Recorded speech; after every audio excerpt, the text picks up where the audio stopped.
Fala, galera, Pastor Coutinho aqui, nosso primeiro podcast aí, estamos alegres, estamos felizes, o Senhor colocou no nosso coração, né, esse desejo de estar fazendo esse podcast para poder compartilhar um pouco mais do reino, compartilhar um pouco mais do Senhor, e estou aqui com o Wesley, profeta, se apresenta aí, Wesley. Bom, meu nome é Wesley, estamos iniciando esse podcast para alcançarmos o maior número de pessoas possível, compartilhando um pouco daquilo que o reino tem compartilhado aos nossos corações, para que outras pessoas também possam saber daquilo que nós estamos vivendo no Senhor.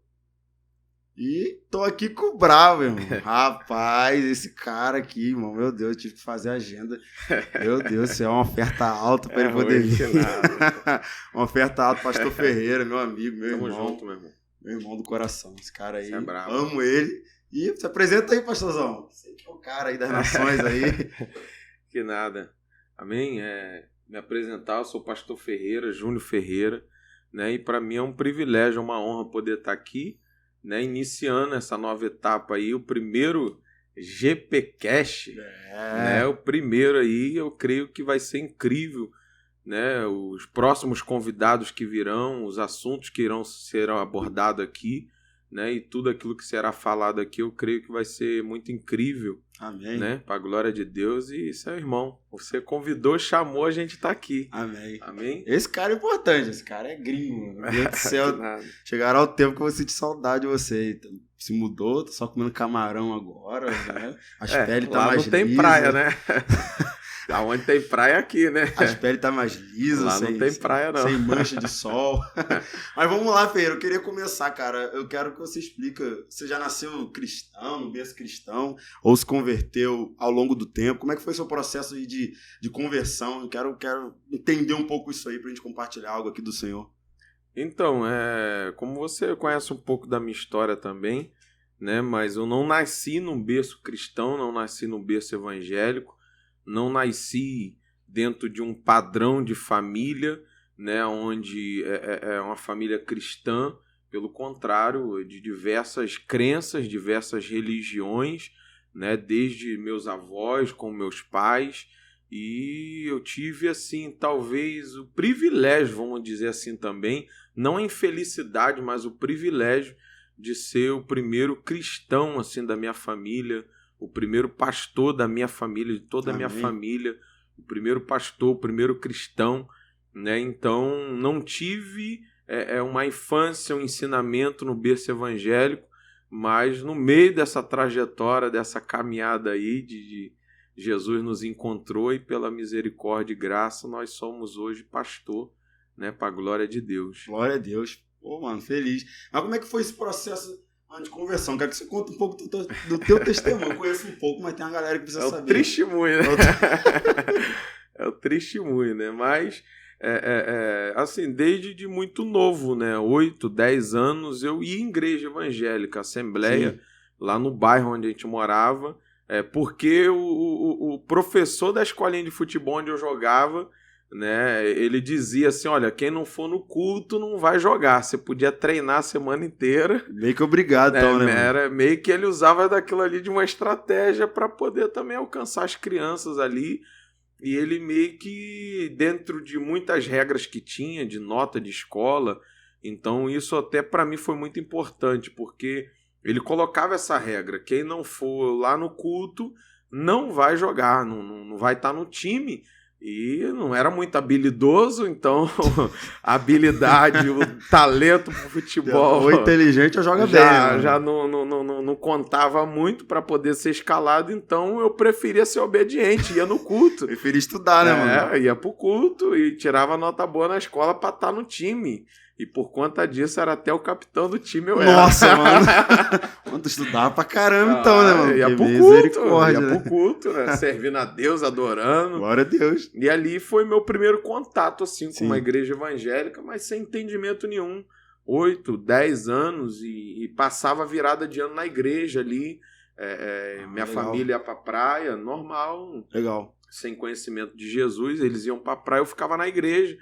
E ali foi o meu primeiro contato assim, com a igreja evangélica, porém sem o entendimento, né? Não tinha aquele aprendizado, aquele entendimento. Ali eu ficava, ia passar linha, e me identificava com alguns instrumentos, apesar de nunca tocar e nunca aprender. Mas pegava um pandeirinho ali, ficava tocando ali no pentecostal. Mas essa igreja que você ia era uma igreja batista, pentecostal, era Assembleia de Deus. Assembleia de sim, Deus, sim. E ficava ali no pandeirinho, tocando Glória o hino da harpa. Só que cresci, conheci o mundo, e aí o futebol já não me atraía muito mais, né? Essa regra meio que começou a ficar extinta ali também. Sim. Então, conheci o mundo, conheci o pecado, e ali dos meus 10, 11 anos eu já não ia mais, Sim. né? E nesse meio do caminho eu ia visitar uma vez ou outra quando alguém me chamava, mas a minha conversão literalmente se deu quando hoje é minha esposa, né, a pastora Laila, né, a gente já namorava praticamente quase um ano aí no mundo, se conhecemos nessa vida louca aí do mundo.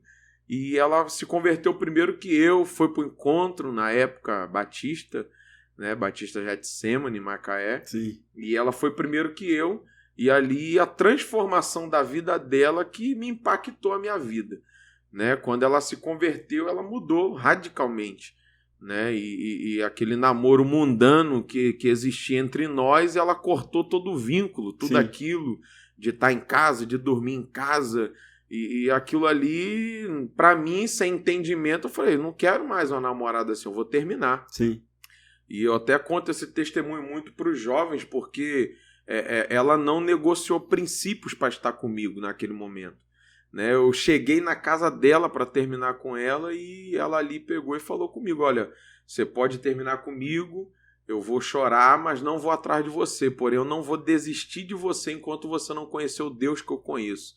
E ali, para mim, aquilo que ela falou, eu entendi que ela não só era a mulher da minha vida, mas eu entendi que aquele Deus que transformou a vida dela poderia transformar a minha, né? Porque afinal eu já estava numa vida entregue de pecado, tive filho novo, né? Meu filho mais velho tem 12 anos. Você teve filho, primeiro filho foi em quantos anos? 15 para 16 anos. 15 para 16. 15 para 16 anos. E você é um cara novo, né? Você tem? Só a Marizia correu um pouco, morei muito tempo perto da praia.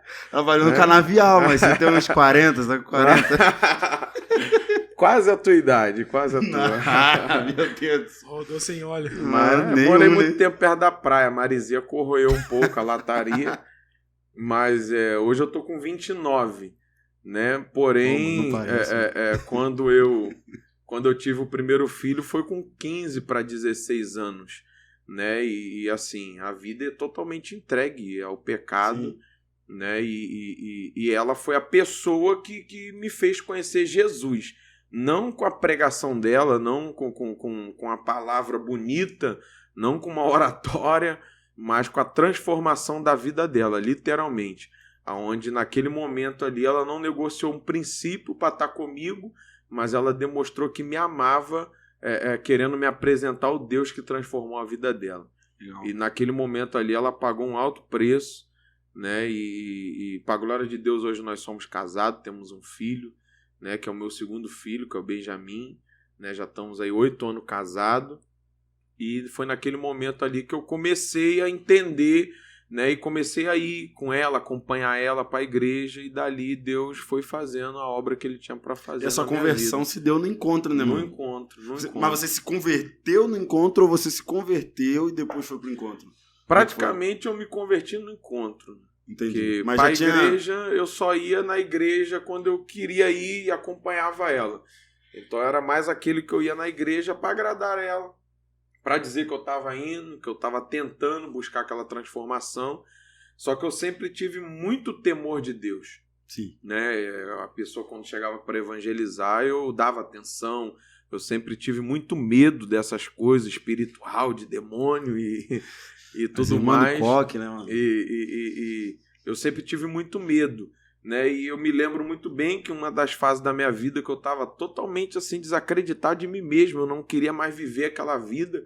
Eu lembro até hoje que eu estava no terminal de ônibus, esperando um ônibus, e uma irmã chegou e falou que Deus tinha uma obra na minha vida, que Deus tinha um povo para mim, que eu seria pai de multidões, e aquilo ficou gravado no meu coração até hoje, né? Que Deus ia me levantar como um grande líder.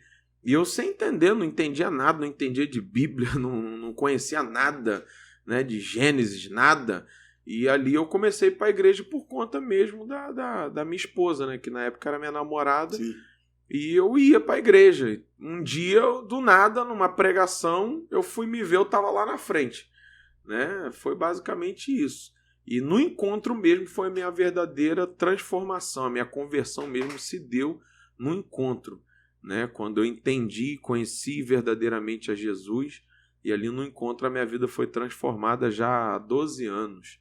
Né? Estamos nessa caminhada aí, alguns altos e baixos no início, mas permanecemos, né? Nunca abandonei a fé, nunca larguei desse Jesus, já tive falhas, já tive erros, porém permaneci, para a glória de Deus, na fé e na convicção daquilo que ele tinha feito. Legal que é um pouco até meio que improvável, né? Que você vê um relacionamento que veio, né, do contexto do mundo, né? E nesse relacionamento o Senhor achou uma forma de te alcançar, né? O Senhor achou uma forma, né, de trazer você através de uma namorada, né? E aquilo que Deus fez na vida dela foi tão forte que você olhou e, cara, meio que ficou sem saída, né? Foi basicamente isso, porque hoje, principalmente, né, no meio da juventude, a gente vive esses dois extremos, né? Porque quando você vem de um contexto de um relacionamento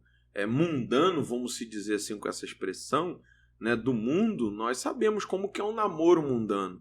Né? Festa é balada, um dorme na casa do outro e tem todo aquele contexto, né? Aquela liberdade, libertinagem, né? Porém, muitos não prosperam, não avançam, não se dão uma família, um casamento quando verdadeiramente se converte um ou outro, porque infelizmente negociam os princípios na forma de segurar uma pessoa ou de expressar um amor por aquela pessoa ou de dizer para aquela pessoa que ama, aquela chantagem baixa, se você não fizer isso comigo, você não me ama. Né? Então a pessoa tem o entendimento da palavra, mas muitas das vezes cede os prazeres, negocia princípio e acaba estragando até mesmo um propósito de Deus muito lindo na vida daquela pessoa. Então, assim, eu sempre digo, em questão de relacionamento para os jovens, eu dou muito testemunho dessa minha conversão. Hoje eu sou um pastor, hoje nós temos uma família, ela é uma pastora, hoje nós somos pastores de uma igreja, né, a filial da Geração Profética Londrina, temos um filho, temos uma família constituída. Só que se ela negociasse princípios lá atrás para poder me agradar e estar comigo, será que eu teria conhecido esse Jesus? Será que eu teria me convertido? Será que hoje nós seríamos pastores? Talvez nem evangélico eu seria. Porém, o que ela disse para mim naquele momento foi a palavra-chave, que ela disse, olha, eu não vou desistir de você enquanto você não conhecer o Jesus que eu conheço.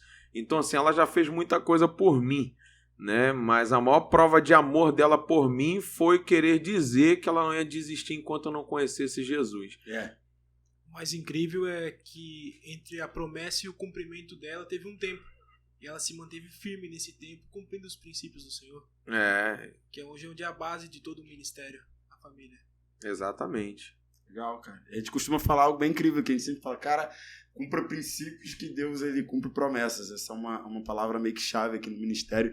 E eu vejo muito isso nesse relacionamento. Você vê como que realmente um relacionamento, cara, de pecado, nesse contexto que você veio, vocês vieram, como o Senhor transformou isso em algo tão grande, mas tão incrível, que não foi apenas uma família, que isso é o mais importante, mas em ministério tem tocado, né, vidas ali em Londrina. Cara, isso é incrível, cara. Eu costumo dizer assim, é algo que a gente escuta muito. Nós conhecemos um homem de Deus quando nós negociamos com ele. Né? É algo... Cara, eu negociei com você. Né? Quem não sabe, o pastor Ferreira foi meu sócio, cara. Foi sócio. Né? Já vi fogo, terremoto, vento forte. Já passamos tempestade. Meu Deus, o barco já deu pique umas vezes já. Só que, mesmo assim, eu vi o caráter do cara, mano. E o cara tem um caráter de homem de Deus. O cara tem um caráter ilibado. Eu conheço a família dele de dentro, né? De estar na família, estar na casa. E a gente vê que a família dele está estruturada na rocha, cara. Isso é incrível. Ver a transformação que o Senhor fez na tua vida, né, cara? Não só na tua vida, mas na vida da tua esposa, na tua família foi alcançada por isso, porque viram vocês no mundo junto e viram vocês na glória de Deus junto. Sim. Então isso é incrível de perceber o que Deus tem feito. Muito legal, muito bacana. Só que uma pergunta que eu quero fazer a você, cara, pra gente conseguir entrar no entendimento aqui, é que você falou algo bem incrível, eu fiquei matutando isso. Os primeiros passos que você deu na igreja foi no contexto de você jogava bola e você tinha que ir no culto para continuar jogando bola. Só que hoje a gente não vê mais isso. Sim. Hoje a gente não vê mais isso. O Wesley tá aqui, trabalha na prefeitura, né, por exemplo, e é difícil, não que não tenha, mas é muito difícil a gente ver um trabalho social, seja da prefeitura ou até mesmo de igreja, né, eclesiástico, um trabalho social forte que vai alcançar os jovens dessa maneira. Por quê? Porque o jovem vai vir, muitas das vezes não vai vir por vir, a criança não vai vir por vir. Exatamente. Entendeu? E hoje é muito difícil nós vermos pessoas, igrejas ou até mesmo o Estado agindo dessa forma para alcançar. Tá ligado? Isso é muito difícil. Só que eu lembro que quando eu era criança, eu fazia capoeira. Tá ligado? Fazia capoeira. E na capoeira, o cara falava, ó, você vai continuar fazendo capoeira, mas pra você fazer capoeira, você tem que fazer um curso. Você tem que fazer um curso de informática. Naquela época, aqueles caixotão branco ainda, mano, aquele teclado duro, um inferno aquele troço. Só que o curso de informática era num terreiro de Umbanda. Meu Deus. Tá ligado? Olha a semente que foi plantada. Eu queria fazer capoeira, só que eu tinha que fazer o curso de informática lá no terreiro de Umbanda. Olha como é que a semente foi lançada. Tá entendendo? E hoje a gente vê que a igreja, e eu me coloco nisso como pastor de igreja, mano, às vezes a gente deixa a desejar numa área por essa questão. A gente poderia estar alcançando muito mais crianças, a gente poderia estar alcançando muito mais jovens, mas às vezes nós somos negligentes nessa área, mano. Exatamente, né? Como eu disse, esse trabalho, né, por mais que eu era uma criança, 8, 9, 10 anos, né, mas era um trabalho muito essencial na comunidade. Eu lembro que, na verdade, até hoje, né, eu tenho a amizade dele, né, o Sidney, a gente chamava ele de Sidney da escolinha, e assim, muitos hoje se tornaram pais de família. Não são evangélicos, mas são pessoas da sociedade, que englobam a sociedade. São trabalhadores, não entraram para o tráfico, não entraram para o mundo do crime, né? Porque aprenderam alguns princípios básicos na sua infância. Sim. Né? Então, assim, o ensinamento que ele nos dava, né, de diante do jogo fazer uma oração, fora dos ensinamentos básicos de companheirismo, de união, mas assim, de mesmo que falar, impor, olha, só vai jogar se você for na igreja. Porque ele entendia que o que ele estava fazendo naquele momento era plantar uma semente no nosso coração, porque ele sabia que uma hora iria frutificar, sim, iria crescer, iria germinar. Talvez eu fosse o mais improvável de todos lá. Talento para futebol não tinha. Eu já vi, mas... não. Mas Jesus nos alcançou, né? E aquela semente ficou plantada no meu coração. Eu lembro até hoje de cada momento ali. Eu lembro de tudo que eu vivi ali. E eu cresci, me afastei, conheci o mundo, conheci os prazeres do mundo, mas aquela semente ficou no meu coração. E bastou alguém vir regar aquela semente que estava plantada para ela poder germinar, nascer e frutificar. E para a glória de Deus hoje, né, tem gerado frutos, né, por onde a gente passa. Então, assim, o mais importante de tudo, né, é a base do que foi plantado lá atrás, né, e da forma que o relacionamento se iniciou, de um contexto mundano, mas aonde abundou o pecado, né, superabundou a graça de Deus. E eu lembro do César, o Wesley. Tava vendo na minha memória esse assunto agora, falando em projeto social. O meu primeiro contato com a igreja foi através da minha família, porém eu não via um motivo um pouco mais novo de estar seguindo esse caminho. Sim. E através do futebol também, o pastor César iniciou um projeto. Ele é jogador de futebol profissional, e ali muitos meninos encontraram nele uma referência de um pai, que muitos dos meninos que ali frequentavam comigo não tinham um pai presente ou uma mãe presente, toda a família desestruturada. E tendo esse contato com ele, o pessoal começou a perceber, além de um jogador de futebol, ele conseguiu, através do sonho que os meninos tinham de jogar bola, muitos deles até tinham capacidade para ser um jogador, porém a gente sabe que o mercado hoje em dia é muito concorrido. E ele, através desse sonho, ele usou como uma moeda de troca. Os meninos iam para jogar bola no sábado e acabavam ali recebendo uma instrução, onde ele formou homens e hoje também se tornaram homens de Deus. Forte. E até quando ele veio ministrar aqui na Geração Profética, logo no início, a primeira palavra que ele me falou foi gratidão. Porque ele viu que ele teve parte na formação do meu caráter, tanto como um homem e hoje como um homem de Deus. Forte. Isso é importante que assim, você vê, a própria Bíblia fala, cara, um lança semente, o outro rega, mas quem dá o crescimento é Deus. É Deus. Foi uma semente que lançaram no teu coração, que hoje você é um pastor, cara. Hoje, se você chegar pro cara que lançou a semente e falar, eu sou um pastor, o cara vai lá. Não, hoje ele vê, eu tenho um contato com ele, inclusive, eu me converti, assim, eu tinha 17 anos, 17 para 18 anos, né, que eu me converti. Ele foi o cara que me deu a primeira oportunidade para me pregar numa igreja. Rapaz. Então, assim, ele não só teve participação na minha vida lá atrás, como ele foi o primeiro que me incentivou, né? Legal. Porque como eu me converti no encontro, dentro do contexto da visão, muito rápido, né? Deus foi fazendo as coisas na minha vida e a minha intensidade que eu era no mundo, eu vim com a mesma intensidade para Deus. E eu falei, poxa, se no mundo eu tinha essa intensidade toda, se no mundo eu fazia tudo que tinha que fazer e virava à noite, não, para Deus então eu vou ter que me entregar totalmente e ter a mesma intensidade. Então com 3, 4, 5 meses, ganhando meus amigos, levando muita gente para a igreja, aquilo foi um movimento muito grande no bairro. E é onde ele foi o primeiro que me deu uma oportunidade para pregar, né? Eu lembro até hoje num culto de missões e a primeira a gente nunca esquece, que a gente fala nada com nada. Um monte de heresia, Moisés construiu a arca. Até hoje eu fico tentando imaginar o que eu falei ali, mas assim, ele foi o meu maior incentivador também de dizer, não, vai lá, você vai pregar. Então, antes de eu ser pastor, ele já me chamava de pastor. Legal. Então, assim, foi algo muito tremendo, né? Dentro do que o Wesley falou e do que eu vivi, a gente pode ver que, e muitas das vezes, o que gera um grande resultado na igreja, e nós precisamos entender que a estratégia, né? A estratégia, ela tem que ser o essencial para poder alcançar pessoas e alcançar vidas. Sim. Nós sabemos que o melhor é a palavra transforma. Mas a estratégia para você atrair a pessoa para o contexto, para ela entender, ela tem que ser essencial. Nem que seja um projeto para jogar uma bola e vai semear uma palavra, nem que seja algo que talvez alguém goste, a capoeira, nem que seja o jiu-jitsu, nem que seja o videogame, não sei. Mas a estratégia, que aquela vai ser a oportunidade de lançar uma semente. Pode parecer que no momento não vai gerar nada, mas algo vai ficar plantado ali no coração daquelas pessoas. Já vou deixar bem claro, cara. O Corra tava aqui, ó. César Prates, vou te aguardar aqui. Mano, esse aí, meu Deus do céu, César Prates é o cara, vou te aguardar aqui. Vou falar aqui direto, tem que levar em Londrina. Tem que levar lá. É incrível. Então, já depois dá esse corte aí, vai queremos César Prates aqui no GPcast.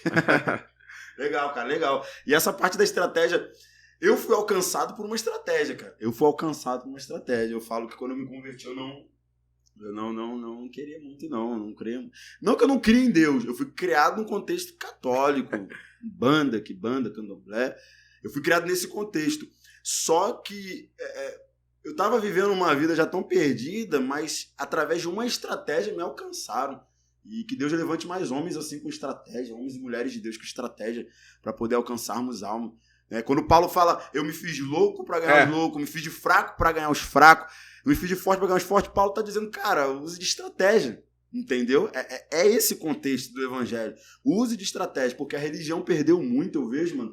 A religião perdeu muito por muitas das vezes ter uma mente tão fechada e tão pequena, e quantas pessoas não foram alcançadas por causa de uma mente fechada, por causa de uma mente pequena, entendeu? Exatamente. Então eu acredito que se a gente se movesse na estratégia, a gente não tem que ser mundano, nós não iremos ser mundano, nós não iremos nos corromper, deixar de cumprir o princípio, mas através de estratégia nós conseguiremos sim alcançar um número muito expressivo de almas.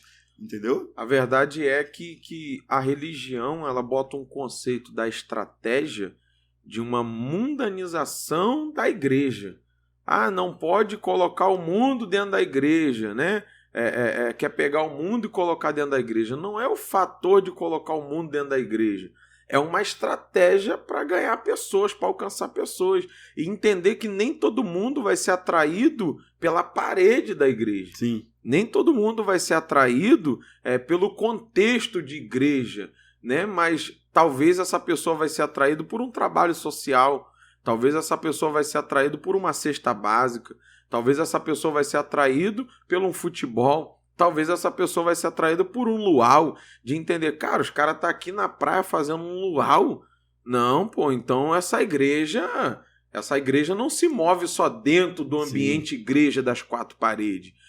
Os caras se parecem comigo. Fala como eu falo, são gente como eu sou gente. Porque o mundo lá fora também tem o fator de olhar para quem é da igreja como se fosse um anjo. Mano. É Nokia, como mano. se fosse a quarta pessoa da Trindade, sendo que é carne como eles são humanos como eles são, porém, nós vivemos num outro conceito, nós andamos num caminho que é estreito, mas podemos mostrar para eles que dentro desse caminho que é estreito, também tem coisas que são boas que dá para se viver dentro de santidade, de retidão. Então não é o fator de trazer o mundo para a igreja, mas é o fator de criar estratégias para que essas pessoas sejam alcançadas pelo poder do evangelho. Como você disse, Paulo falou, eu me fiz de louco para ganhar os loucos.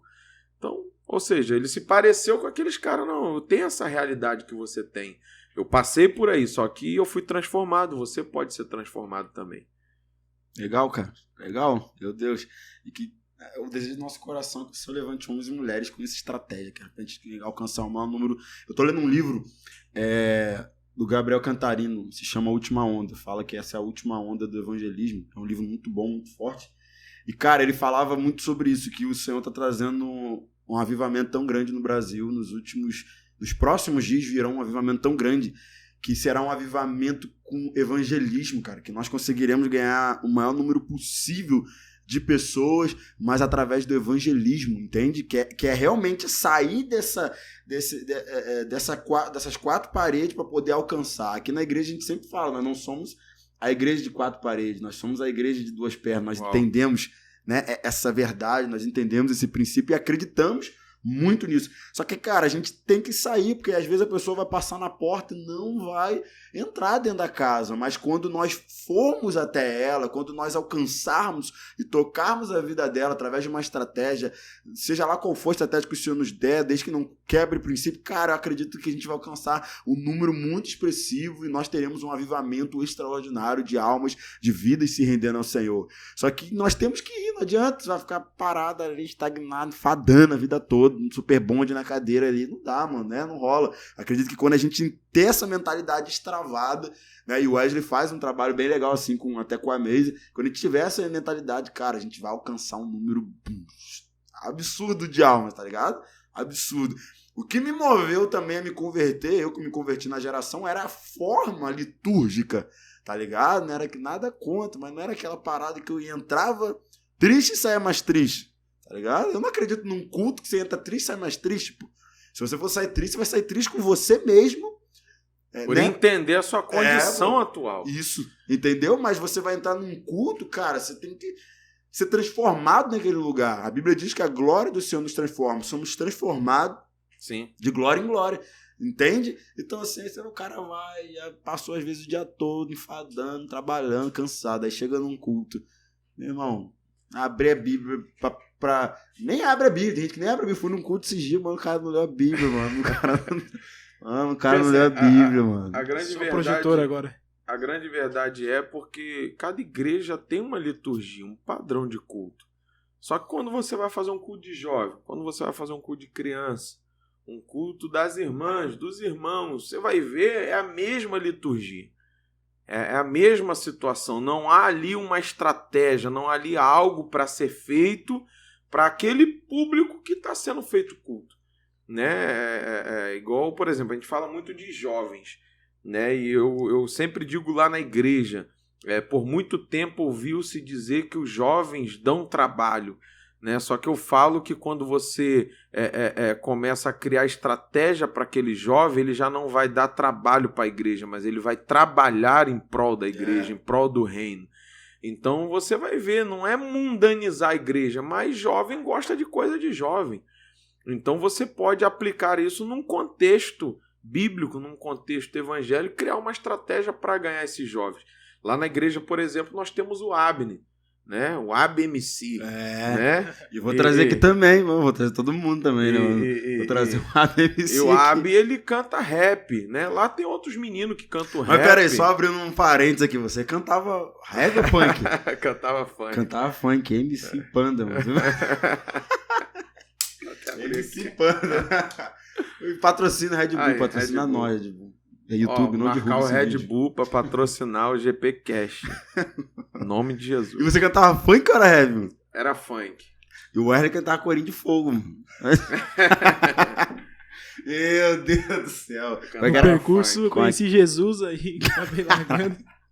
Aí você leu a Bíblia, né, mano? Como é que era? É bonde do fogo, não? Tropa do fogo, mano. Fogo puro. Eita glória.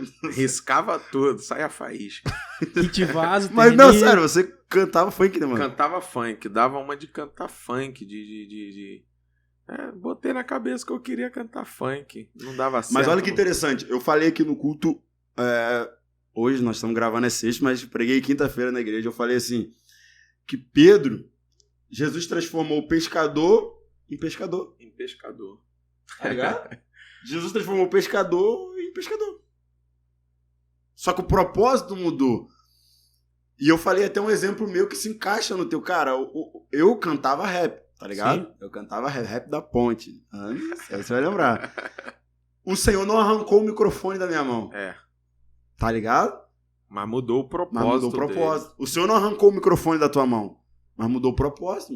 E eu sempre digo isso porque é meu sonho, pô. Todo mundo tem sonho. Meu sonho era cantar num baile lotadão. Furacão 2000. Não, era o meu sonho. Entendeu? Série Gold. Caragão bolava. Meu sonho, quem é de Macaé já sabe. Quem é de 2005 quem é cria já sabe. Não, geração 2005 nem conhece. Então, aí, assim, meu sonho era cantar na quadra da Aroeira lotadona. Meu sonho era cantar num baile funk lotadão. Meu sonho era, tipo assim, ó, tá no YouTube, gravava uns vídeos, jogava no YouTube, eu apaguei tudo pra o inimigo não ter as armas pra me acusar. Se procurar, não vai achar.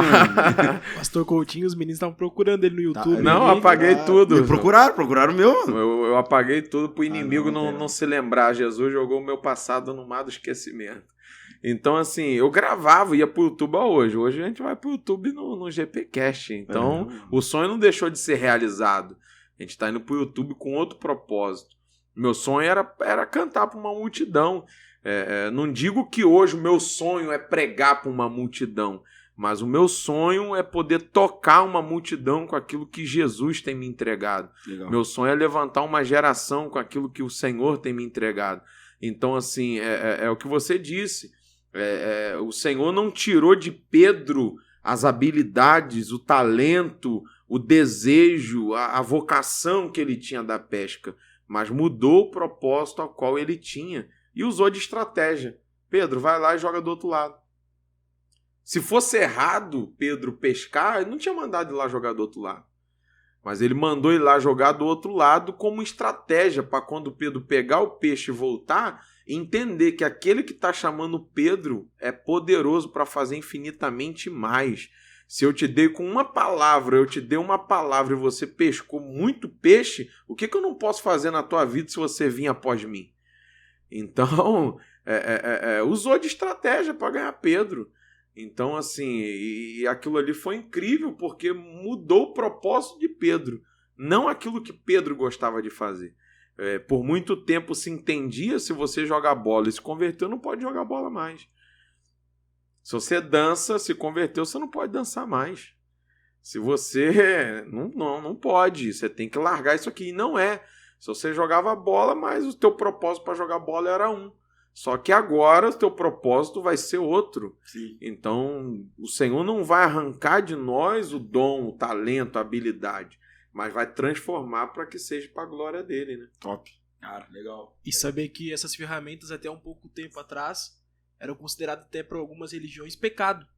E hoje em dia são umas ferramentas que estão sendo usadas e têm alcançado um número de gente extraordinário. É a estratégia. E eu costumo falar isso também, porque, tipo assim, cara, Deus não vai levantar só pregador. Sabe qual é o problema? E eu ouvi um cara falar isso é incrível, isso é até um girar de chave no entendimento. Que por muito tempo, qual era os ministérios que tinha na igreja? Cantar e pregar. Cantar e pregar. Cantar e pregar. Com a pastinha ainda, né? E com a pastinha enfadando ainda. Cantar e pregar. Só que, cara, por muito tempo que só foi cantar e pregar, é por isso que eu acho que tem tanto pregador falando bobeira e tanto cantor ruim. Tá ligado? Acho que é por isso que tem tanto pregador falando besteira e tanto cantor ruim. Nós temos que ter um entendimento, cara.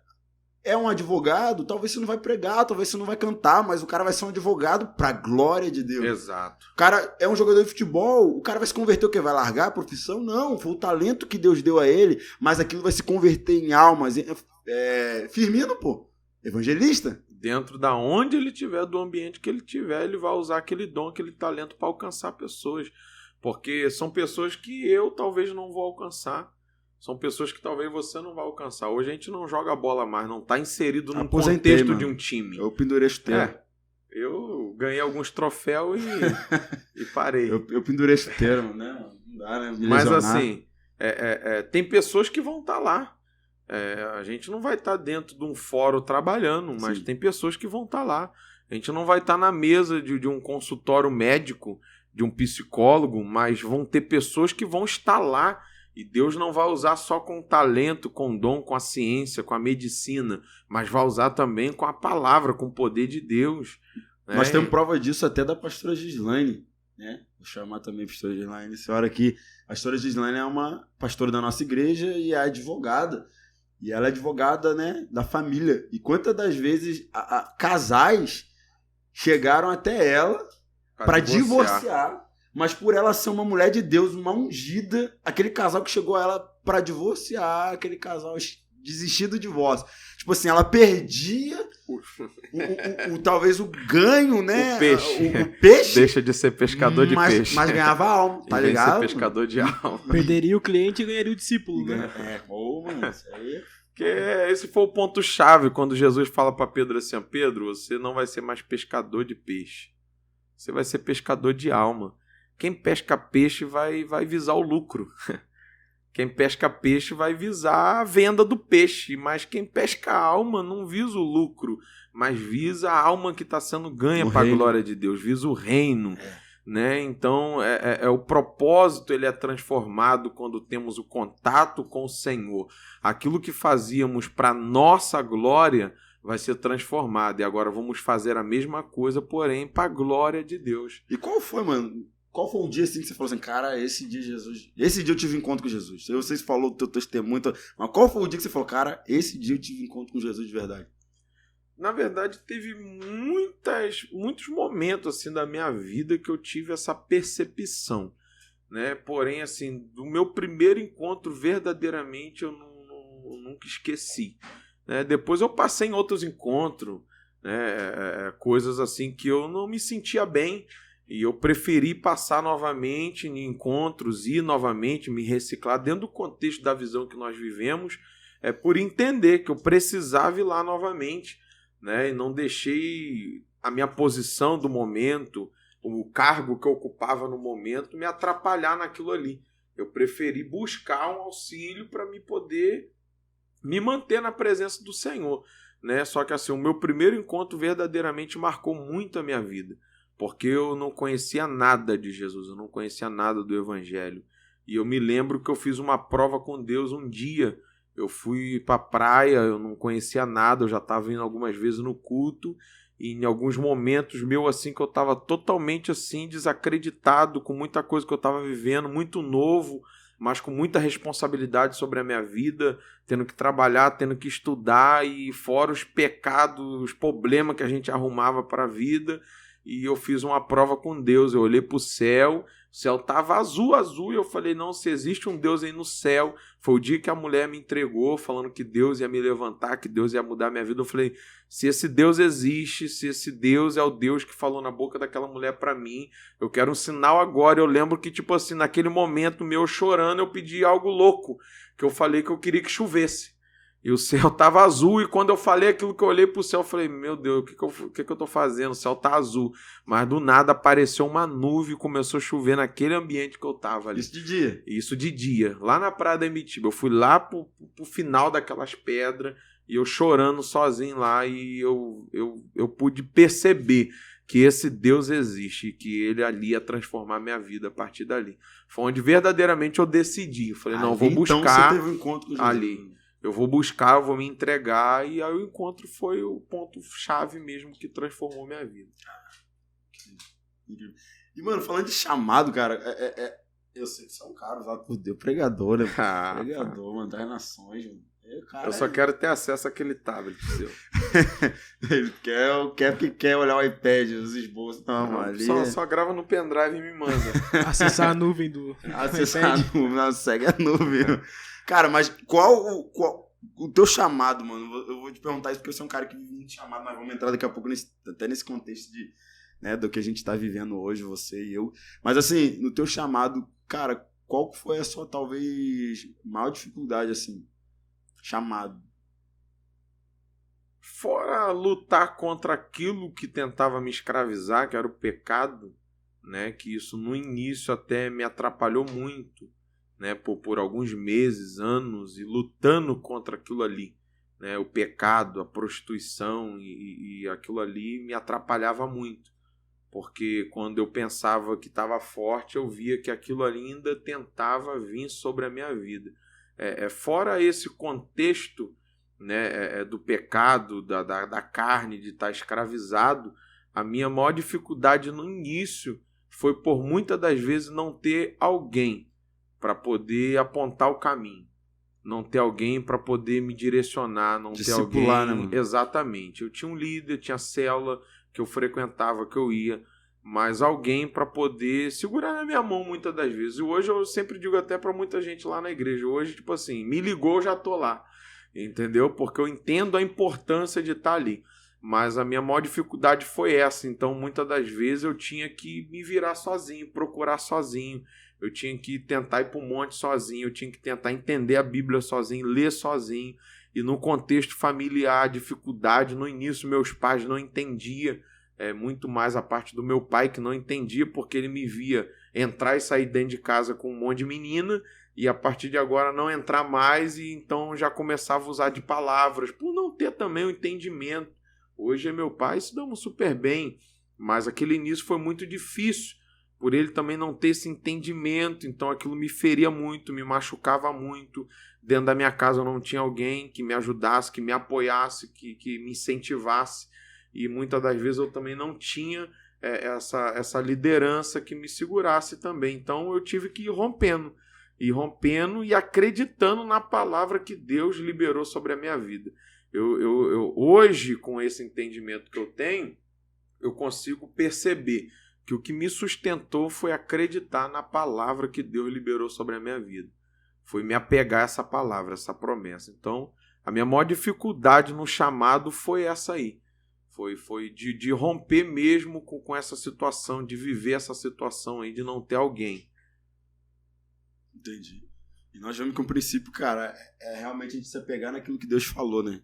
Se apegar na palavra que Deus liberou, na palavra que Deus lançou sobre nós. Porque muitas das vezes nessa geração Deus libera algo sobre nós, como igreja, como indivíduo e como, acredito eu, como igreja no contexto global, mundial, né? Só que a pessoa não se apega e não se apodera daquilo como uma verdade para a tua vida. Amém, glória a Deus, amém. Mas deixa de lado, entendeu? Só que a Bíblia diz assim, ó, trazer à memória, cara, aquilo que traz esperança. Esse dia eu tava orando e Deus falou isso comigo, cara. O que é trazer à memória? Aquilo que traz esperança, você lembrar da palavra que eu liberei. É você lembrar daquilo que um dia eu te prometi. É você lembrar das promessas que eu te fiz. E se assegurar. Hebreus fala que a promessa é como âncora para a nossa alma. E na minha mera interpretação, para que a nossa alma não oscile. Entende? Quando a gente vai se assegurar naquela promessa, no dia mal a gente vai, cara, não, eu creio naquilo que Deus falou, eu creio naquilo que Deus liberou sobre mim, eu creio que isso vai acontecer, entende? Então, assim, é um princípio, né? Eu vejo muito como um princípio. Nós, como você disse, nos assegurarmos na palavra que foi liberada para que a gente consiga viver, entendeu? Eu já, meu Deus, já com a minha esposa já comemos ovo cortado no meio, mano. Ovo partido no meio. Chovia mais dentro de casa do que fora, mano. Tava chovendo no mundo, tava chovendo mais dentro do quarto. Os jovens que querem casar. Mano, aguarde Deus, mas vai. Mas só que nós nos assegurávamos tanto a palavra que a gente olhava aquela realidade e sabia, cara, isso é momentâneo, mas isso nos prepara para viver o que Deus vai ver. E assim, isso é interessante que eu vindo pra cá, eu falei com os meninos dentro do carro sobre isso.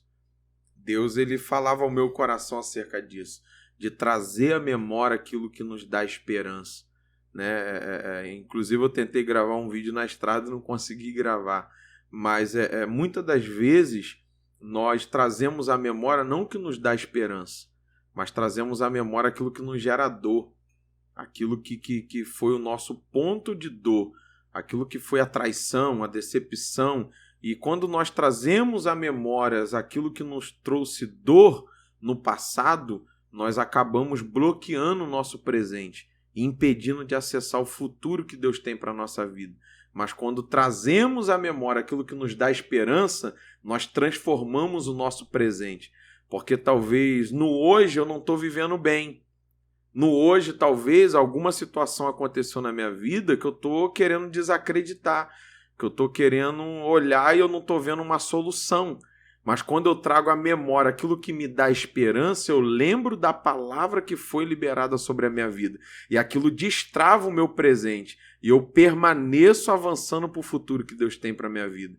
Então, o segredo de permanecer no chamado, de romper com as dificuldades do chamado, porque isso é inevitável, todos nós vamos ter, o segredo é se assegurar na palavra que foi liberada, que saiu da boca de Deus. Jesus, ele disse isso no deserto. Não só de pão viverá o homem, mas de toda a palavra que sai da boca de Deus. Porque nem só de pão, o pão é o alimento, o pão é o que sustenta, mas Jesus disse, nem só de pão vai viver, mas o que vai sustentar verdadeiramente o homem é a palavra que sai da boca de Deus. Sim. Aqui na nossa região, um dos principais fatores que tem paralisado a nossa geração é a depressão. Porque os jovens hoje em dia eles estão esquecendo daquilo que Jesus falou a nosso respeito, da promessa.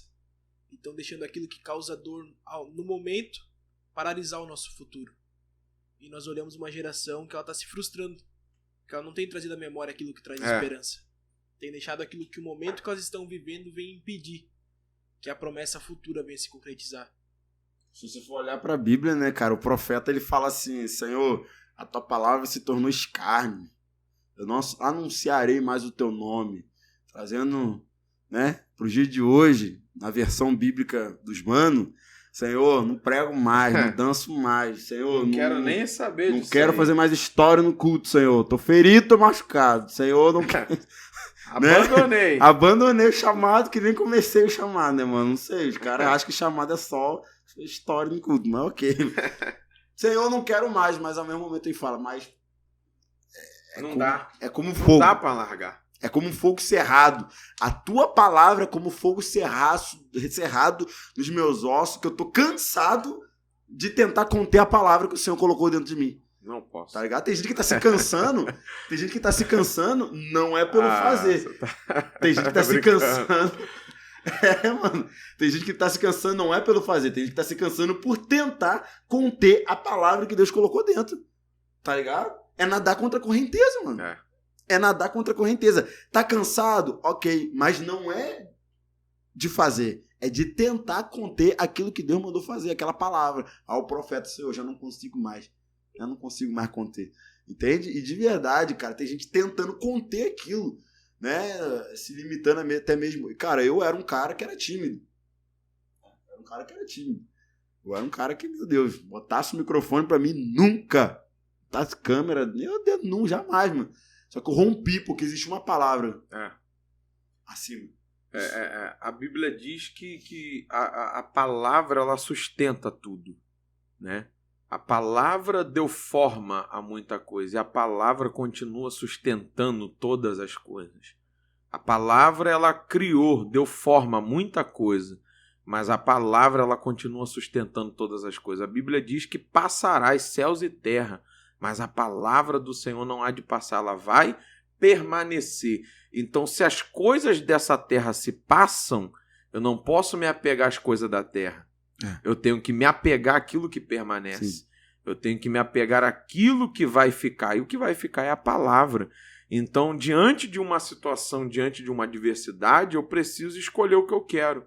Eu preciso escolher se eu quero me apegar às coisas da terra, que são passageiras, ou se eu me apego na palavra que Deus liberou sobre a minha vida, que é eterna, que não vai passar. Aquilo que eu me apego vai determinar se eu também serei passageiro ou se eu também irei permanecer. Então, eu acredito muito que eu consegui romper e permanecer, não porque eu sou melhor que alguém, mas porque eu me apeguei à palavra. Você conseguiu permanecer, o Wesley conseguiu permanecer, não porque somos melhores ou queridinhos de Deus, não, é porque nós se apegamos à palavra no momento de adversidade e dificuldade. Né? O Wesley tocou num ponto interessante que é a questão da depressão, que é a doença do momento, vamos se dizer assim, do século, algo muito sério que muitas das vezes as igrejas têm medo de tocar, de tratar e de falar. Né? Dentro de um contexto muito raso, quem somos nós aqui para querer dizer alguma coisa acerca disso? Porém, a depressão nós sabemos que é excesso de passado. É trazer um passado para o meu presente. Então, assim, essa dificuldade de trazer à memória o que dá esperança. O meu passado não é só de dor. Tem coisas no meu passado que são de esperança para a minha vida. E quando eu começo a trazer isso à memória, isso começa a alimentar a minha fé novamente. Sim. E a palavra de Deus que me faz permanecer. E como é que tá a vida em Londrina, mano? Mano, você ficou rico. Conta a parte boa ou a parte ruim? Que isso, cara? Você tá com a pele mais lisa, as espinhas sumiram. Para a glória de Deus é no contexto que nós estamos falando aqui. Nós se apegamos à palavra. Todo início é difícil. Você teve o início aqui, né? Juntamente com a pastora Gabi, com a igreja. Então, assim, todo início é batalha, peleja. Todo início é muito difícil, né? É uma terra que nós não conhecíamos, é um povo que nós não conhecíamos muito bem na sua íntegra, é uma geografia que nós não conhecíamos. Você sentiu muito esse choque de cultura? Apesar que não, porque Londrina lembra muito Macaé, né? É um misto de pessoas. Você chega lá, tem paulista, tem mineiro, né? Igual Macaé. Você chega em Macaé, tem baiano, sergipano, é um misto de gente. Né, por ser também um polo, Macaé é um polo industrial, né, a capital nacional do petróleo, então dá esse misto de pessoas.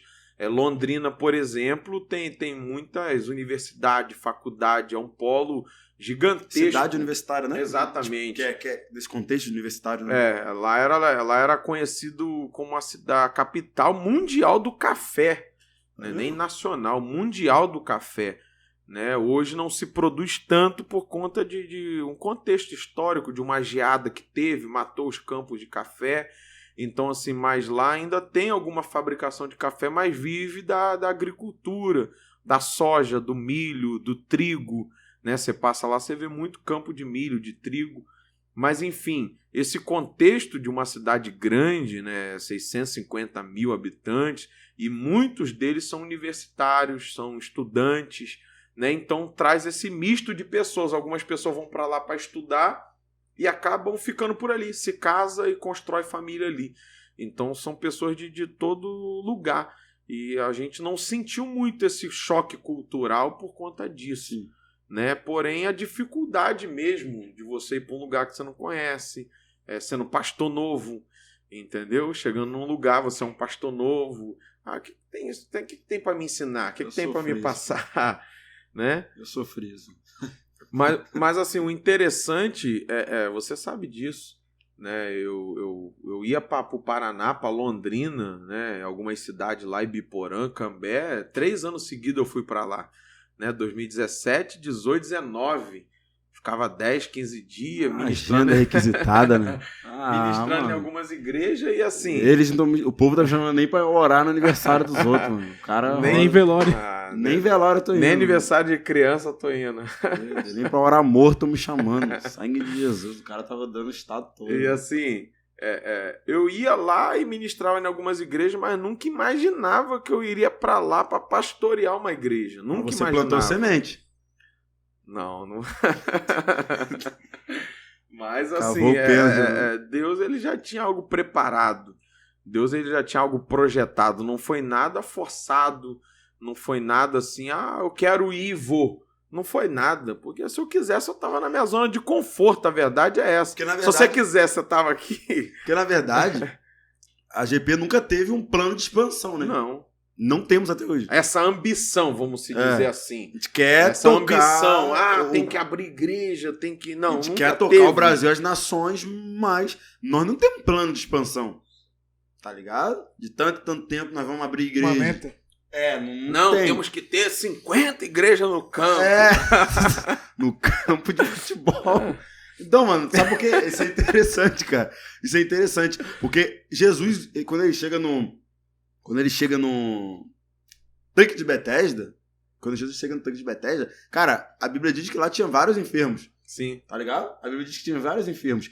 E quando Jesus chega lá e com vários enfermos, Jesus chama um paralítico. Mano, se eu chego num lugar desse, eu ia falar assim, faz fila aqui os cegos, faz os surdos aqui, faz os mudos, vou curar todo mundo. Big Boss chegou. Aqui, vou passar o terno. Vou passar o meu manto aqui, mano, tá Pereira. Se sou eu ia fazer isso, mano. Igual Marco Pereira, vou passar meu terno aqui, vai estar todo mundo curado. Brabo aqui, demais, mano. Ali é brabo.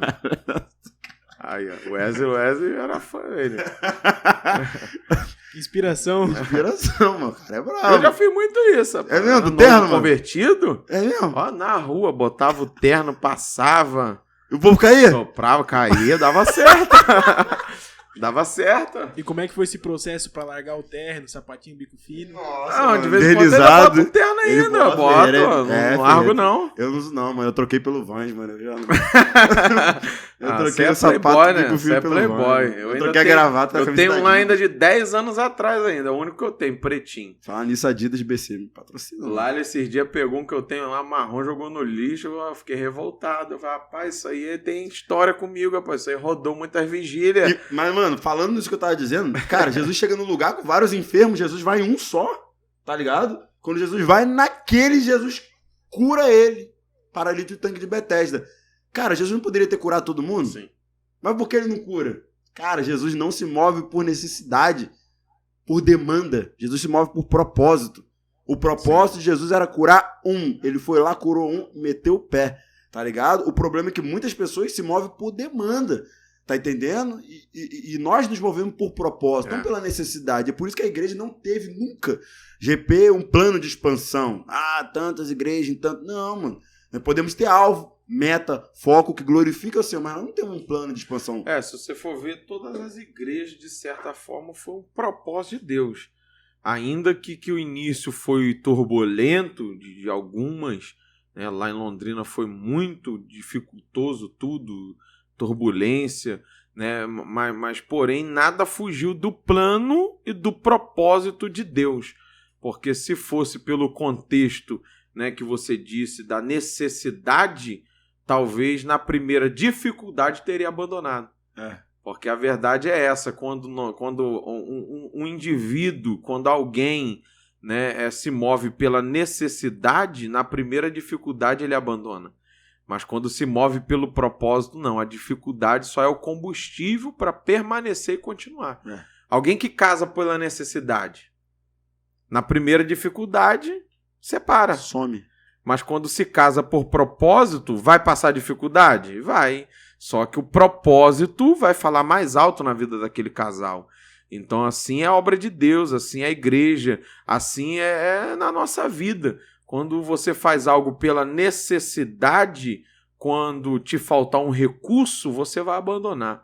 Quando você se move pelo propósito, não. A dificuldade é só um combustível a mais.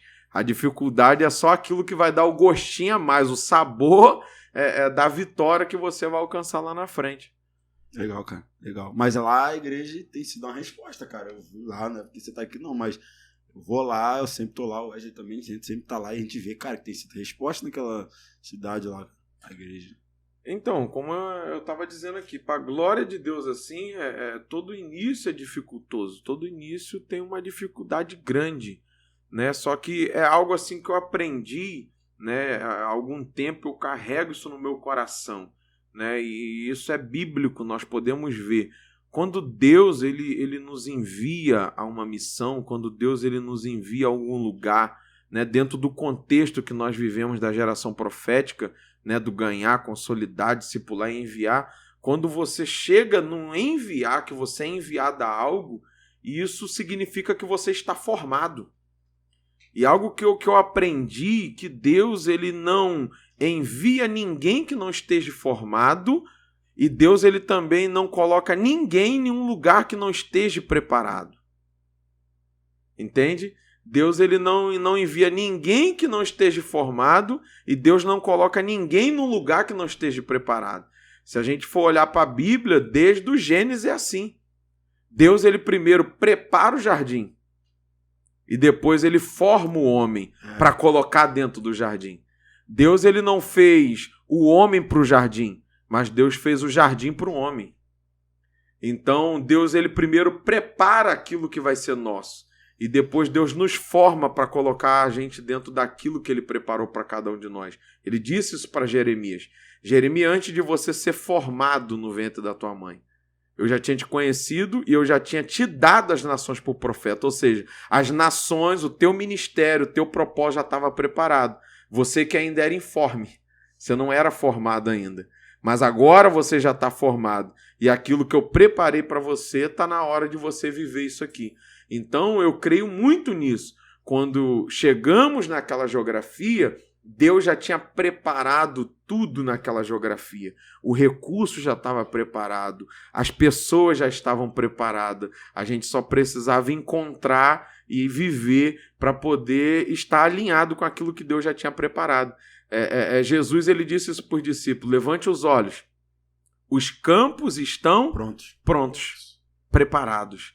Ou seja, está tudo preparado. Só que vocês agora estão sendo formados para ser enviados naquilo que está preparado. Eu creio nisso. Eu creio que o Deus que nos envia é o Deus que já preparou tudo.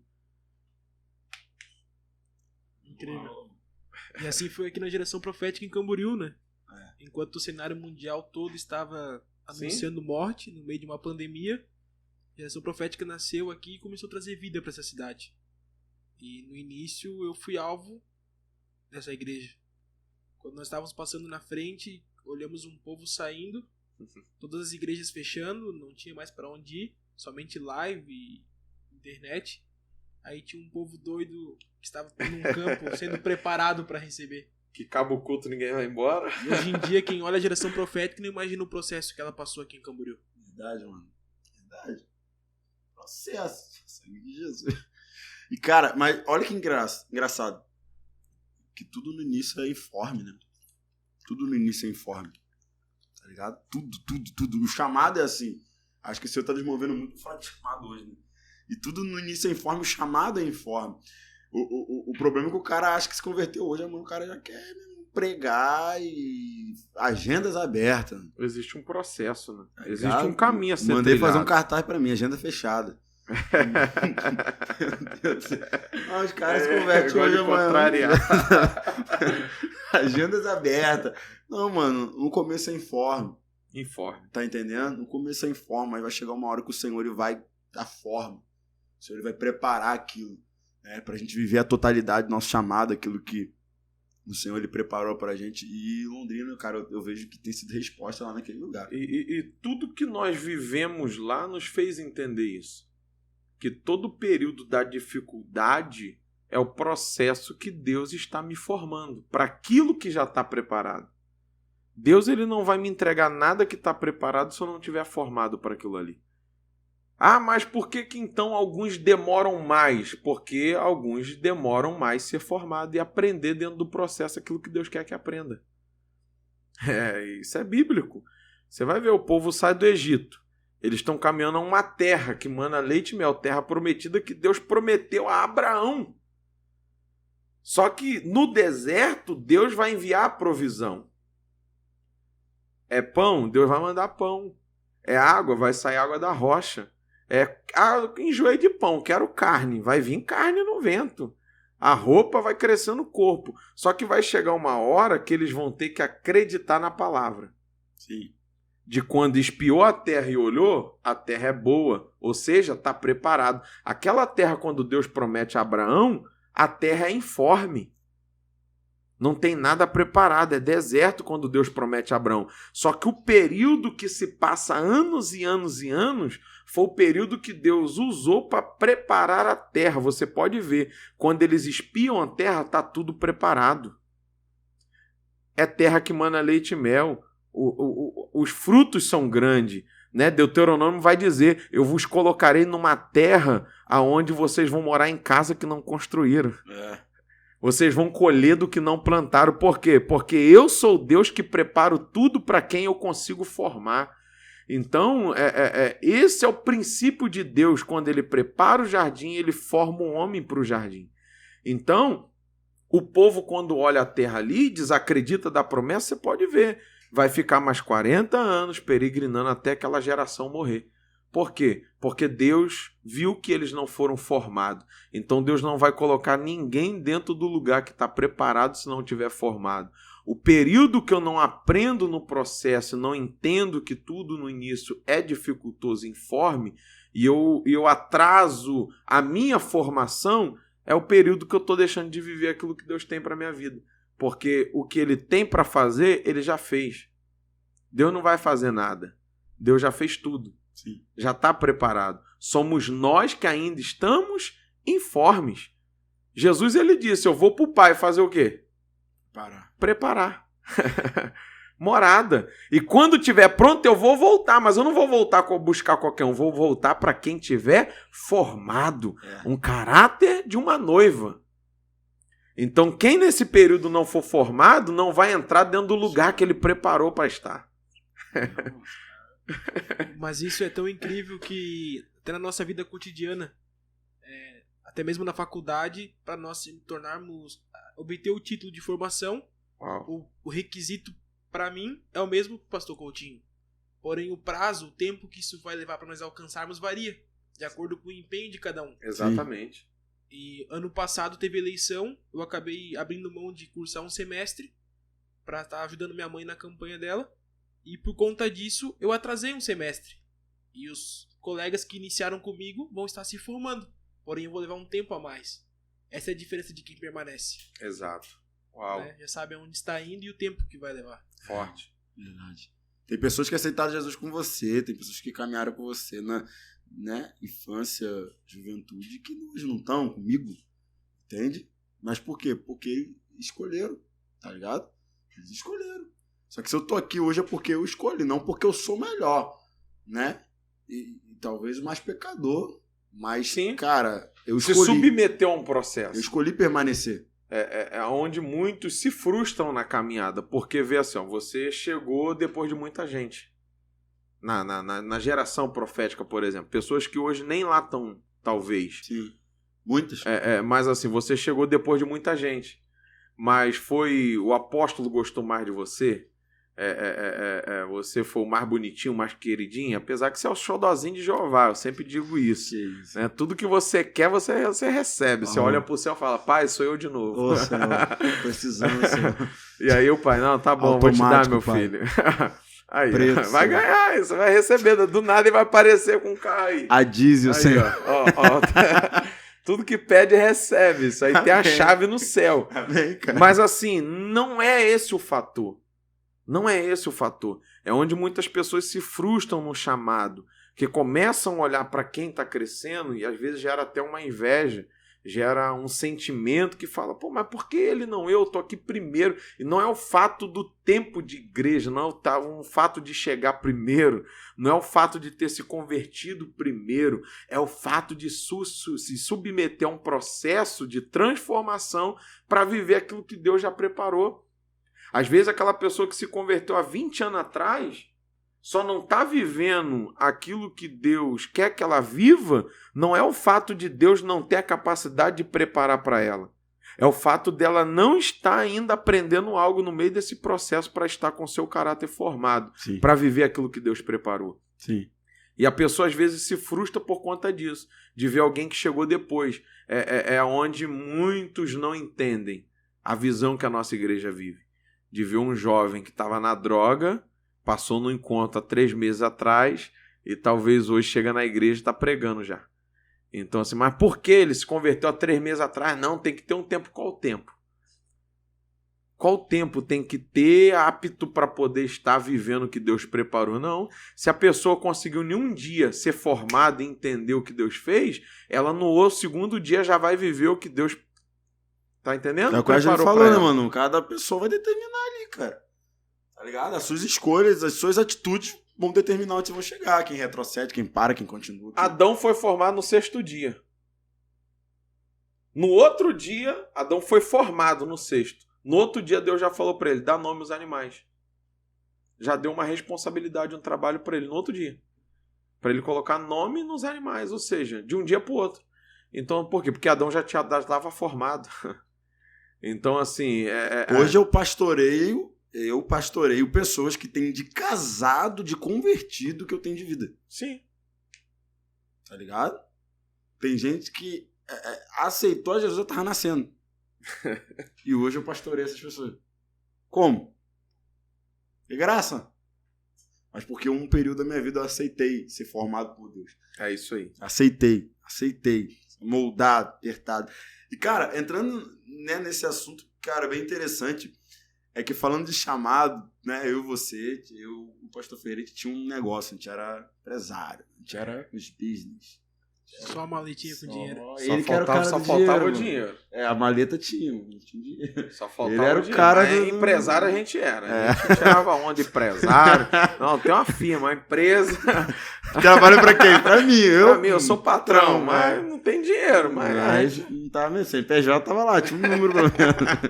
Não tinha dinheiro. Sem entender nada. E, cara, a gente pelejou por muito tempo ali. Ele tinha empresa de estamparia, camisa, fazer camisa e tal. E no final, começou a dar muito certo. A rede começou a encher de peixe. Aquilo que há muito tempo, cara, só vai até um corte depois. Aquilo que há muito tempo não dava certo, o Senhor começou a dar muito certo.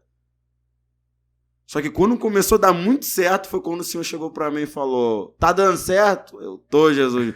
Tá bom? Falei, maravilhoso. Larga tudo. E veio como um baque, tá ligado? Aí vai pra Ferreira. Aí Deus me manda pra Camboriú. 2 meses depois chega pra Ferreira. Tá dando certo, tá, Deus? Tá bem, tá top, tá. Larga tudo. E quando você vai olhar pra Bíblia, com Pedro foi assim. Joga pro lado direito. Pedro prospera. Peixe. Quando Pedro chega na beira da praia, dobra o joelho, se prostra, fala, Senhor, tu és o cara, tu é o brabo, meu Deus, obrigado. Aí Jesus fala, agora abandona tudo e vem ser pescador de homens. Mas por que Jesus fez dar certo? E, cara, eu entendo que tem um momento que Jesus vai permitir que coisas deem certo pra depois te mandar largar tudo, cara. Ele encheu o barco pra depois mandar a gente largar tudo. A verdade, né? A gente tá falando muito de chamado aqui e é um conceito que nós precisamos entender de chamado. Chamado, não existe chamado sem renúncia. Aquilo que não te custa nada, não te vale nada. Jesus não podia chamar Pedro quando tinha dado errado? Sim, frustrado. Não seria mais fácil? Ganhar ele? Pô, cara, deu errado, não tem amigo. Porque quem vai chegar num barco de alguém que não tem peixe? Pregador almático, né?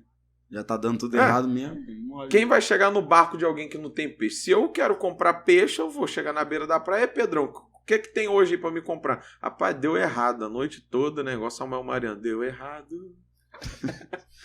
Só não vou cantar que eu tô meio rouco, mas... Pô, não tem um peixe hoje. Pô, não tem peixe, então eu vou no outro barco.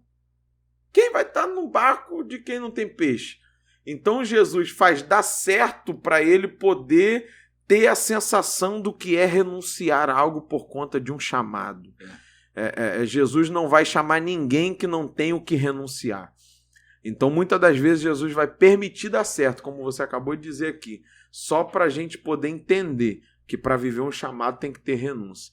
Seria muito mais fácil ele chamar Pedro quando não tinha nada. Só que se eu não tenho nada, o que eu vou renunciar? Pô? Eu não tenho mais nada a perder. Então, muitas das vezes, Jesus permite a gente estar no auge, dando tudo certo. E o incrível é que Jesus permite Pedro olhar para ele e pensar, agora que eu estou com a rede cheia, é maravilhoso para um pescador, é? Porém, ele olha para Jesus e vê que Jesus tinha muito além do que peixes para ele. Ele conseguiu ver uma perspectiva muito maior daquilo que ele estava vivendo naquele momento. Jesus não chama ninguém que não tem nada para renunciar, cara. Isso não existe chamado sem renúncia. Quem pode dizer que vive um chamado se não renunciou nada? Eliseu, né, mano? Ó, você sabe o que eu te fiz. Tocou com o manto, o cara vai lá, se despede dos pais, quebra a carroça, Eliseu queima os bois. E vai, mano. Todos aqueles que se dispuseram a viver o chamado tiveram algo em suas vidas que tiveram que renunciar. E algo que talvez te dava lucro, algo que talvez te dava prazer, algo que talvez fazia você estar muito bem. Levi, por exemplo. Levi trabalhava cobrando impostos para o Império Romano. O Senhor falou, agora você não é Levi, é Mateus, mas assim, teve que renunciar a algo. Teve que sair daquele contexto que ele estava. Teve que sair daquele ambiente. Então não existe chamado sem renúncia.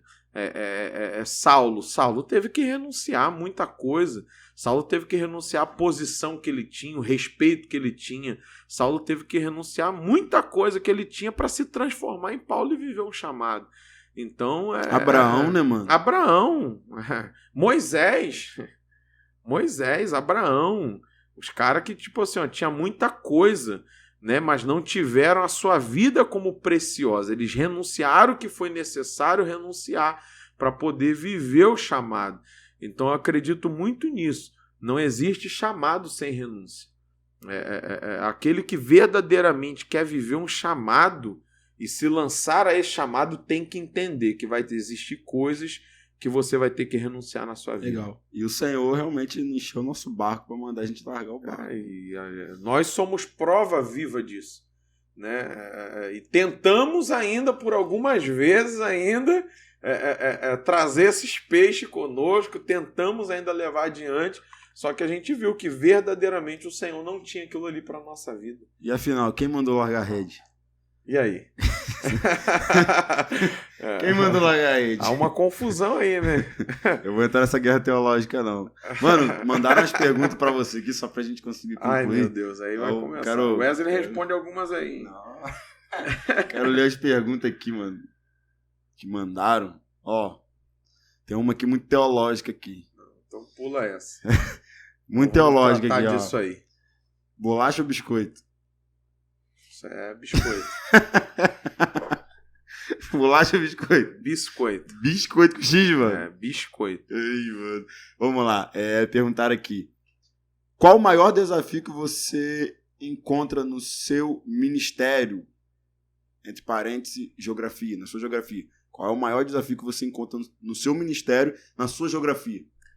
No caso, em Londrina, né? Eu acredito que hoje nós não encontramos essa dificuldade, esse desafio hoje, né? Porque hoje nós entendemos verdadeiramente o que Deus ele quer de nós naquele lugar, né? Então isso tem conseguido romper e fluir, né? Mas o maior desafio foi estar num lugar onde você não conhece muita gente e essas pessoas não te conhecem e olhar para você de certa forma acreditando que você não tenha nada a oferecer, que você não tenha nada a passar pela tua idade, pelo contexto da onde você veio. Essa área da idade, mano, você sofreu muito por isso? Sofri um pouco.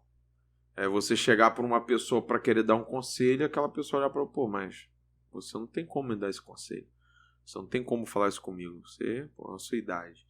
Então, tanto de falar, que já falaram para mim isso, quanto também de você olhar e ver no olhar da pessoa, na forma da pessoa te tratar, entendeu? E assim, achar que você é um menino. Apesar que a gente é novo, mas não somos meninos assim na fé como alguns talvez tentam dizer. Então, o maior desafio foi esse, foi romper como que eu posso dizer? Foi romper com esse bloqueio das pessoas, com essa desconfiança, melhor dizendo. Né? Porém, os nossos frutos respaldam aquilo que nós somos. Né? O nosso fruto, aquilo que a gente tem gerado, tem respaldado. Quem perguntou foi o Thiago Bonfim. Outra pergunta aqui bem legal. Cadê? Achei uma bem legal aqui, ó. Qual foi a sua maior experiência com Deus? Uma questão aqui, ele está perguntando sobrenatural, assim, algo sobrenatural. Qual foi a maior experiência com Deus sobrenatural? Assim, eu já tive algumas, né? Mas uma que marcou muito, né, a minha vida foi quando eu em casa, né? Isso é o novo convertido. E eu em casa, tipo assim, foi algo assim, foi uma guerra, vamos dizer assim, mas isso ficou marcado na minha vida, né?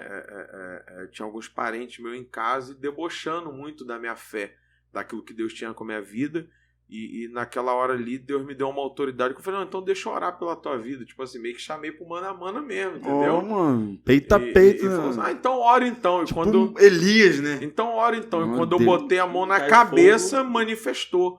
Manifestou e todo mundo ficou assustado. Era parente? Olhando. Parente.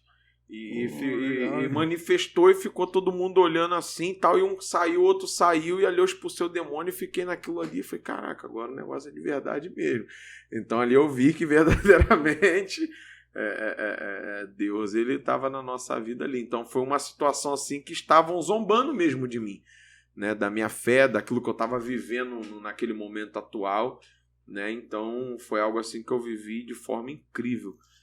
Legal. Mas assim, isso foi uma guerra espiritual. Agora, uma experiência muito com Deus mesmo foi na vez que eu fui batizado.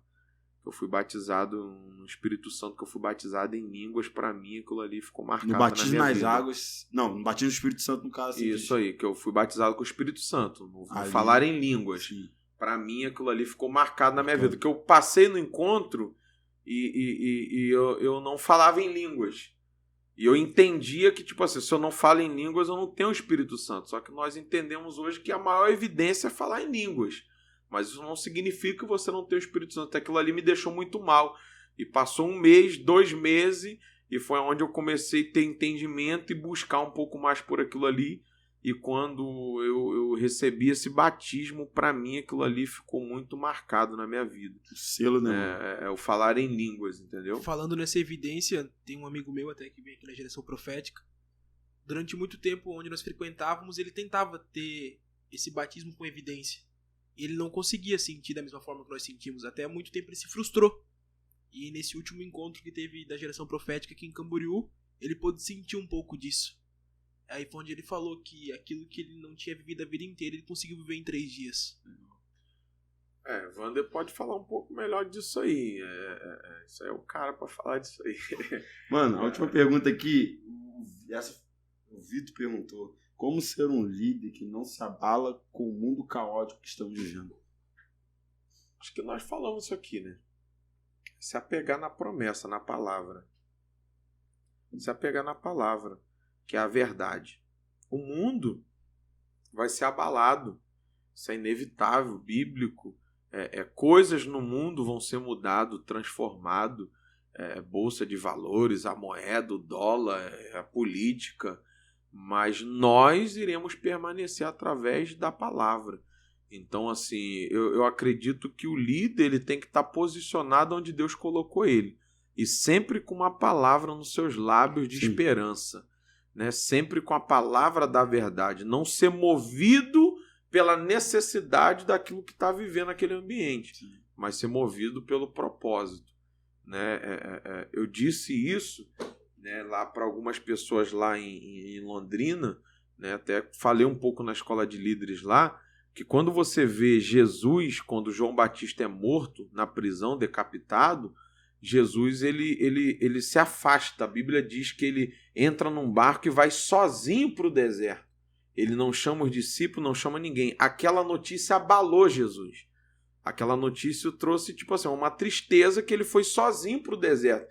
Então, você ser abalado por uma notícia de morte, de destruição, você ser abalado por aquilo ali, não é errado, não é pecado. Só que Jesus nos ensina algo tremendo com a atitude dele, que quando ele vai para o deserto, a multidão vai seguindo ele para o deserto, por saber que ele está lá. Então, mesmo Jesus ferido, abatido, triste pela notícia de morte de João Batista, sim, a multidão vai ter com ele no deserto. É deserto, mas se tem um líder ali, eu sei que ele tem uma palavra, não importa o ambiente, eu vou lá ter com ele. E quando Jesus olha para aquela multidão ali, ele larga o luto de lado. Ele larga a tristeza de lado. E ele é movido com uma íntima compaixão. Ele começa a sentir a dor daquele povo. Ou seja, ele deixa a dor dele de lado para sentir a dor daquele povo. Ele deixa a tristeza dele de lado para sentir a tristeza daquele povo. Então Jesus é o líder modelo. Se ele ali naquele ambiente fala assim, não, meu primo João Batista, o profeta, batizou muitos de vocês aqui no Rio de Jordão, morreu. Você não acha que todo mundo ele ia começar a chorar? Sim. E falar, não, Jesus, pode chorar, só que não. Ele guardou para ele o luto dele. Ele começou a curar aquelas pessoas, porque ele acreditava no chamado, no propósito que ele tinha. No momento de causa, ele se assegurou na promessa. Na promessa. E ele fez do momento de dor dele um ambiente de cura para outras pessoas. Meu Deus. Ele guardou o choro dele e começou a sentir o choro de outro. O líder, na verdade, pastor, o líder, na verdade, ele não tem esse momento de chorar. Quando ele pensar em chorar, ele vai ter que chorar o choro de outra pessoa. Ele vai ter que sofrer o que outra pessoa está sofrendo. Ele vai ter que se sentir a dor de outra pessoa. E a dor dele, ele vai ter que guardar. A Bíblia diz, né, mano? Os que confiam no Senhor serão como os montes que não se abalam. Mas permanecem para sempre. Como não se abalar? Confiando no Senhor. Naquilo que ele declarou. Mano, tamo junto. Obrigado. Tamo junto. Gratidão. Doido. Que isso. Você é um mestre, profeta. Passou rapidinho. Mano. Rapidinho, mano. Caraca. Olha. Mano, já. Passou rapidinho. Muito rápido. Tamo junto. Wesley brabo. Líder. Cara. Fazer agradecimento, mo. GP Camboriú. Ó, Magnólias é café, cara. Caneca bonita, mano. Tá aí, ó. Não pagou pra fazer isso aqui, não. Me patrocina, Magnólias. Tô botando aí, né? Bota o Instagram delas aí. Me patrocina. Tá? Manda uma canequinha pra mim. Muito top. Eu vou agradecer. Vamos junto. Red Bull, obrigado. Tá? Red Bull, AKG, obrigado. iPhone Apple, obrigado. Tamo junto, mano. Obrigado. Deus abençoe. Junto. Deus prospere a tua vida lá em Londrina. Tamo junto. Vamos pra cima. E a próxima com a pastora Laila, né, mano? Não, sim. Vamos trazer a próxima Deus pastora Laila aí. Abençoando. Eu creio que esse tempo de mesa aqui com muitas pessoas aqui vai ser produtivo. Amém. Quem vê, quem ouvir, vai poder ouvir um pouco de testemunho, de histórias que vai fazer essas pessoas também romper para a glória de Deus. Glória a Deus. Mais algum? E que para isso continue, é importante destacar que é preciso compartilhar. Sim. Que esse podcast chegue a outras pessoas. Sim. Que outras pessoas possam ter acesso a esse conteúdo e serem edificadas também. Então é necessário contar com o apoio de todo mundo aí divulgando para que a gente possa continuar prosseguindo isso aí. Outras pessoas. Wesley, brabo. É isso aí, galera. Tamo junto. Misturado. Deus abençoe. Valeu. Aprendeu muito sobre chamado. Segue o Pastor Ferreira. Vou botar o Instagram dele aqui também. O Wesley Amaze. Vou botar o Instagram dele aqui. Vai mudar também o Instagram. Vou botar o Wesley Amaze no Instagram dele. Amém? Tamo junto. Deus abençoe. Amamos você. Até a próxima. E ore pra gente trazer uns bravos aí. Laila, minha esposa. Nós viramos notícia do podcast. Que isso, primeiro. Valeu. Esquece.